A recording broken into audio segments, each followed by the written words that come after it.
A victim of God may, through learning adaptation, become a partner of God.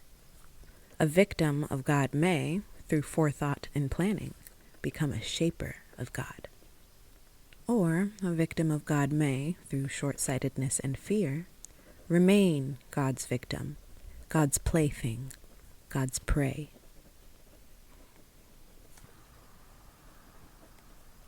Earthseed, the Books of the Living. Saturday, February 1st, 2025. We had a fire today. People worry so much about fire, but the little kids will play with it if they can. We were lucky with this fire. Amy Dunn, 3 years old, managed to start it in her family's garage. Once the fire began to crawl up the wall, Amy got scared and ran into the house. She knew she had done something bad, so she didn't tell anyone. She hid under her grandmother's bed. Out back, the dry wood of the garage burned fast and hot. Robin Bader saw the smoke and rang the emergency bell on the island in our street. Robin's only 10, but she's a bright little kid, one of my stepmother's star students. She keeps her head. If she hadn't alerted people as soon as she saw the smoke, the fire could have spread. I heard the bell and ran out like everyone else to see what was wrong. The Dunns live across the street from us, so I couldn't miss the smoke. The fire plan worked the way it was supposed to. The adult men and women put the fire out with garden hoses, shovels, wet towels, and blankets. Those without hoses beat at the edges of the fire and smothered them with dirt. Kids my age helped out where we were needed and put out any new fire started by flying embers. We brought buckets to fill with water, and shovels, blankets, and towels of our own. There were a lot of us, and we kept our eyes open. The very old people watched the little kids and kept them out of the way and out of trouble. No one missed Amy. No one had seen her in the Dunn backyard, and so no one thought about her. Her grandmother found her much later and got the truth out of her. The garage was a total loss. Edwin Dunn salvaged some of his garden and carpentry equipment, but not much. The grapefruit tree next to the garage and the 2 peach trees behind it were half burned too, but they might survive. The carrot, squash, collard, and potato plants were a trampled mess. Of course no one called the fire department. No one would take on fire service fees just to save an unoccupied garage. Many of our households couldn't afford another big bill anyway. The water wasted on putting out the fire was going to be hard enough to pay for. What will happen, I wonder, to poor little Amy Dunn?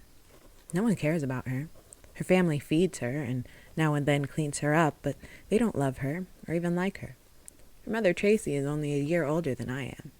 She was 13 when Amy was born. She was 12 when her 27-year-old uncle, who had been raping her for years, managed to make her pregnant. Problem. Uncle Derek was a big, blonde, handsome guy, funny and bright and well-liked. Tracy is, dull and homely, sulky and dirty-looking. Even when she's clean, she looks splotchy, dirty. Some of her problems might have come from being raped by Uncle Derek for years. Uncle Derek was Tracy's mother's youngest brother, her favorite brother. But when people realized what he had been doing, the neighborhood men got together and suggested he go live somewhere else. People didn't want him around their daughters. Irrational, as usual, Tracy's mother blamed Tracy for his exile and her own embarrassment. Not many girls in the neighborhood have babies before they drag some boy to my father and have him unite them in holy matrimony. But there was no one to marry Tracy, and no money for prenatal care or an abortion. And poor Amy, as she grew, looked more and more like Tracy, scrawny and splotchy with sparse, stringy hair. I don't think she'll ever be pretty. Tracy's maternal instincts didn't kick in, and I doubt that her mother, Christmas Dunn, has any. The Dunn family has a reputation for craziness. There are 16 of them living in the Dunn house, and at least a third are nuts. Amy isn't crazy, though. Not yet.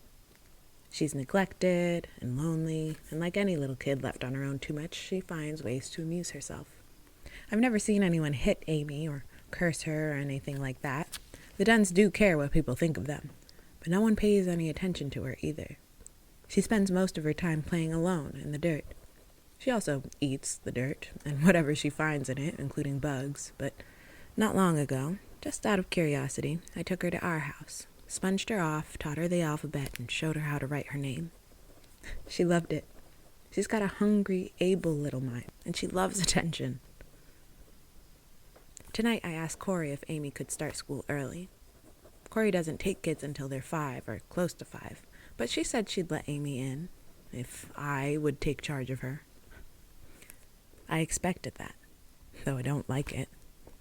I help with the 5 and 6-year-olds anyway. I've been taking care of little kids since I was one, and I'm tired of it. I think, though, that if someone doesn't help Amy now, someday she'll do something a lot worse than burning down her family's garage.